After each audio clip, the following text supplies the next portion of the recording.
Commission cries foul and blames EVMs. 10 साल की anti incumbency का फायदा कांग्रेस पार्टी को उठाना चाहिए था, मगर लगता यह है कि उनके इंटरनल डिफरेंसेस की वजह से उसका फायदा बीजेपी को हो गया। Allies left, NC and others double down on Congress, call for serious introspection after Haryana defeat. Naib Saini meets Prime Minister and party top brass. Key meet underway at Dharmendra Pradhan's residence in Delhi.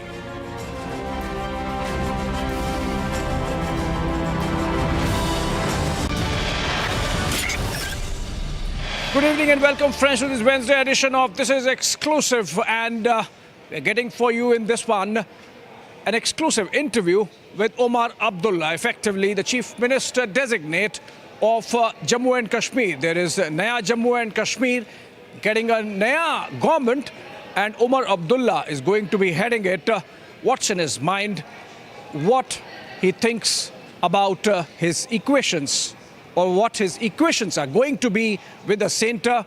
He has spoken all on that in a very expansive conversation that he had with our Srinagar Bureau Chief Zeenat Zishan Fazil. Let's listen to it. Sumptuous victory for the Jammu and Kashmir National Conference, and the man of the moment, Omar Abdullah, is joining us here on Republic.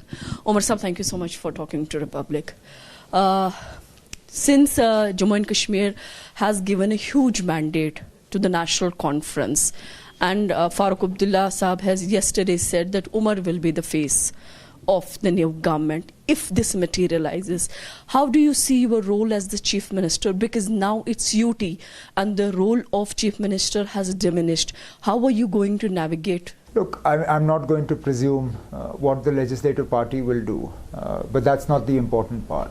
The important part is the second part of your question, which is how will the incoming government navigate. Obviously, these are realities. We can't wish them away. That said, I believe that it's a temporary phase. I've always said that this is not the assembly we deserve, it's not the assembly we want, but this assembly is a step towards that assembly. The Honourable Prime Minister, Honourable Defence Minister, Honourable Home Minister, time and again in speeches have assured the people of Jammu and Kashmir that statehood will be restored. The BJP always said that it's a three-step process: delimitation, election, statehood. 2 steps are done. Delimitation complete, elections complete. Now third step, statehood. Do you see that the promise that have been made by the Prime Minister, that promise will be fulfilled sooner, or how are you going to take the steps further to get the statehood? Look, I believe that obviously this is a priority matter for the incoming government. I would advise that once the government is in place, in the first cabinet meeting, they should have a single point agenda, which is to pass a resolution asking Government of India to restore full statehood for Jammu and Kashmir. And then the Chief Minister, perhaps accompanied by some of his ministers or even on his own or her own, should travel to Delhi, meet the Honourable Prime Minister, Home Minister and others, present them with this cabinet resolution and ask them. Look, I think the people of Jammu and Kashmir deserve some sort of recognition and some reward and appreciation for the way in which they participated in this election. The Prime Minister has welcomed the turnout. The Prime Minister has, in his tweets yesterday, talked about how Jammu and Kashmir was very much a part of the Indian democratic setup. And the people of Jammu and Kashmir willingly came out. There's not a single complaint of a voter being forced to come out and vote. So the large turnout that you had came from people who willingly went to the polling booths and cast their votes. I think they deserve some sort of recognition for this. And the best recognition this government can give is to restore statehood, because it's an issue on which there is no division. On 370, I can understand. There are huge divisions, regional, political, everything. 370 is an issue on which there is no division. BJP, Congress, National Conference, everybody says restore statehood. So do it. But now we see that as long as J&K is going to be UT, the more the powers will be with the Lieutenant Governor. Well, obviously, a lot of that depends on the Lieutenant Governor. I'm sure that the incoming elected government will not look for a fight with the Lieutenant Governor, will not provoke a fight with the Lieutenant Governor. But it's also for the Lieutenant Governor to recognize that he's no longer the sort of unchecked leader of Jammu and Kashmir. There is now an elected government, and that elected government carries more credibility than a nominated Lieutenant Governor. So I think the two will have to find a way to work together. How are you going to take the path further with your alliance partner, who couldn't do much better as expected? They are now in the single digits. So you being the majority stakeholder, how are you going to take it further as far as the ministerial berths are concerned and other things? We're not in the business of conducting coalition negotiations in the public domain. Obviously, these are matters that are going to have to be discussed. There's going to be some amount of give and take that is necessary, and we'll do that. We are reasonable and responsible political parties. This is not the first coalition that we are a part of. So give us some time, and we'll put things into place. Omar Saab, earlier the LG said that they have the powers to nominate 5 MLAs. Though National Conference has also put their stand before it, but it is not going to make any major difference. But if LG goes ahead by nominating 5, I'm not going to sort of presume or predict what the Lieutenant Governor is going to do. I would actually appeal to their sort of good sense not to do it. Simply because these 5 will make no difference. But if in case... then we'll answer this question. We'll answer the question at that time. But it will be unfortunate, because here I am talking about establishing a good working relationship. And yet the first thing they will do is to inject friction into the relationship. Yes. Because obviously them nominating these members is not going to go down well. It's not even, I don't believe it's appropriate, nor is it necessary. And the reason I say this is because these 5 members are not going to change the structure of the assembly. These 5 members are not going to suddenly bring the BJP into the majority. I can still understand if the gap between us and the BJP was 1 or 2 seats, and with these 5, BJP would suddenly become the ruling party. Then fine, then it would be a matter for the courts to settle. But even with these 5, nothing will change, because there are quite a few independents who will identify with us. So our margin will go up. All that you will do is put 5 marginalized sections of the community into the opposition. Why shouldn't their voices be in the government? Why shouldn't their nominees be part of the government? Why should they be shunted into the opposition? Now we see that the BJP claims that their vote share has increased more than 2%. Than what was there in the kitty in 2014 elections, and National Conference has also gradually increased their vote share is a consolation prize. You talk about vote share when you don't win elections. BJP is not talking about vote share in Haryana. Yes. Why are they not talking about vote share in Haryana? क्योंकि वहाँ हुकूमत बनी ना, वो हुकूमत से ही खुश हैं. यहाँ हुकूमत नहीं है तो वोट शेयर की बात आ जाती है. Leave vote share, कोई बात नहीं. How would you take care of the aspirations of the people from the Jammu region? Because National Conference has done I think it is very important that the incoming government gives a sense of ownership to Jammu. Jammu has a lot of angst, a lot of a lot of unhappiness that didn't reflect in the vote. Surprisingly, even though in our campaign we kept hearing complaints regarding Darbar move, regarding employment, regarding electricity, water, all sorts of things. When it came to voting, then voting was done on different sort of patterns. But it would be wrong to punish people just because they didn't vote for the coalition.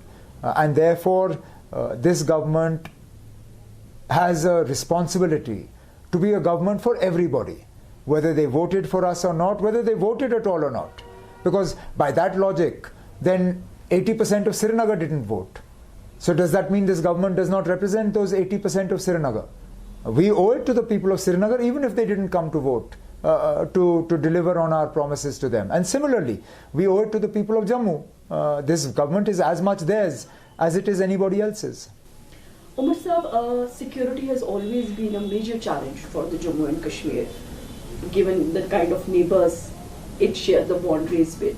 Though the home doesn't come directly with this sitting government now, but how are you going to take care? Because many statements were floated that they are the ones who want to spread terrorism, but people have shown what they want on ground. So how are you going to take Well, care of it's again one of those sort of tricky balancing acts that we'll have to negotiate.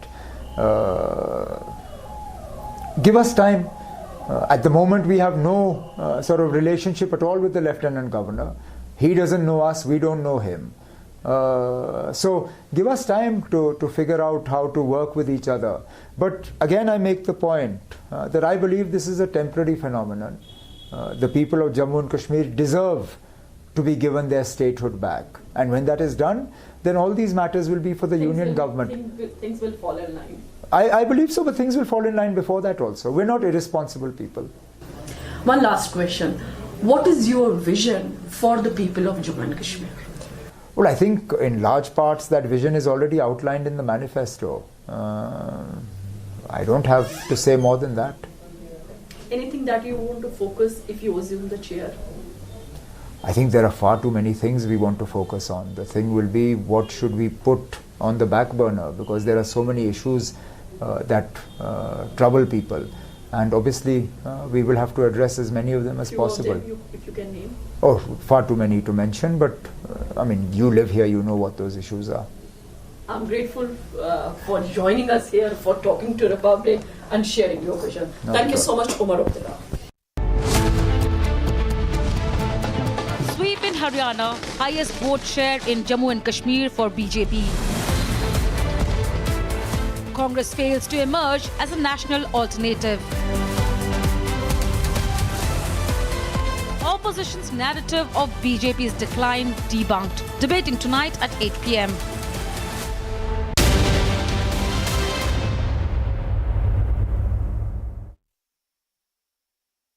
QS&THE, the world's foremost university rankings organizations, have ranked Amity amongst the top 3% universities globally, making it among the very few Indian universities to be included in both rankings. Yet another top ranking for Amity University.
क्या हुआ, आप लोग जा रहे हो क्या? हाँ जी जा रहे हैं। क्यों अभी नहीं रुकना? वो सीटें वीटें आई नहीं है। कोई डाउट नहीं है, कांग्रेस पार्टी सरकार बनाने जा रही है। कितनी सीटें आएगी फाइनली? बहुमत से कांग्रेस की सरकार जरूरत नहीं पड़ेगी। नहीं।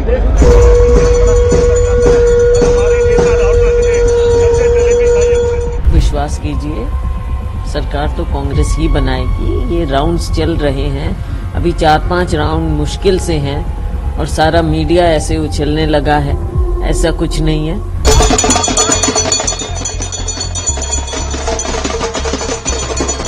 हाँ, तो हमें तो पहले ही पता था, इट इज नो सरप्राइज।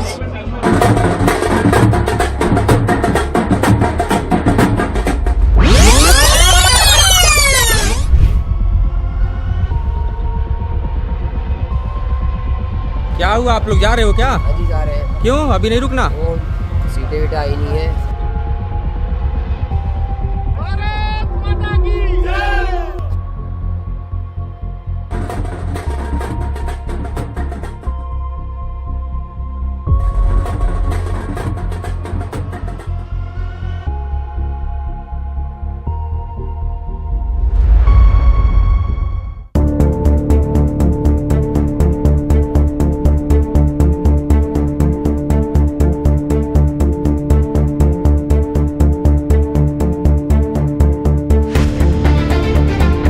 क्या हुआ, आप लोग जा रहे हो क्या? हाँ जी जा रहे हैं। क्यों अभी नहीं रुकना? वो सीटें वीटें आई नहीं है।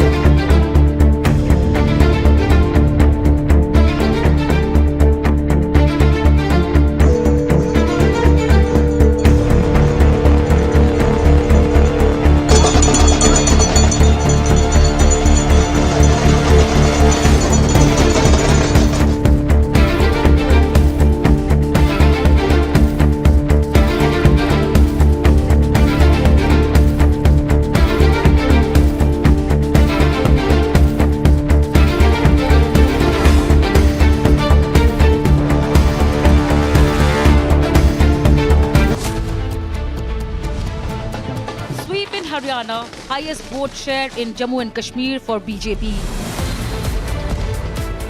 Congress fails to emerge as a national alternative. Opposition's narrative of BJP's decline debunked. Debating tonight at 8 p.m.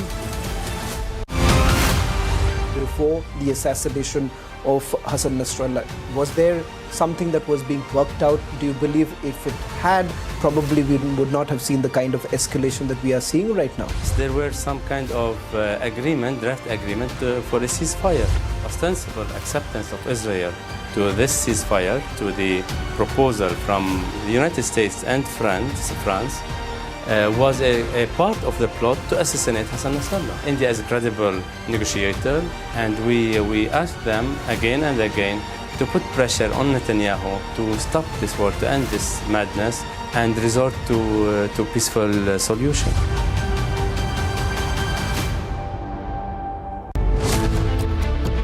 Bharat के लोकतंत्र को, भारत के अर्थतंत्र को, भारत के सामाजिक ताने बाने को कमजोर करने के लिए अंतर्राष्ट्रीय साजिशें हो रही है। कांग्रेस जैसी राष्ट्रीय पार्टी और उनके चट्टे बट्टे इस खेल में शामिल है। Foreign hand, Congress and allies involved debating tonight at 9 p.m.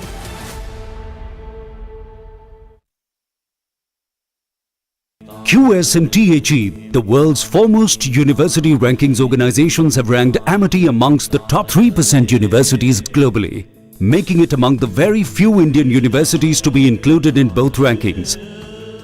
Yet another top ranking for Amity University.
जितना हिंदू बटेगा उतना ही उसका फायदा होगा। कांग्रेस किसी भी तरीके से हिंदू समाज में आग लगाए रखना चाहती है। Prime Minister Modi's big attack on Congress after assembly poll results says Congress wants to divide Hindus, sees Muslims as vote bank. पूरा इकोसिस्टम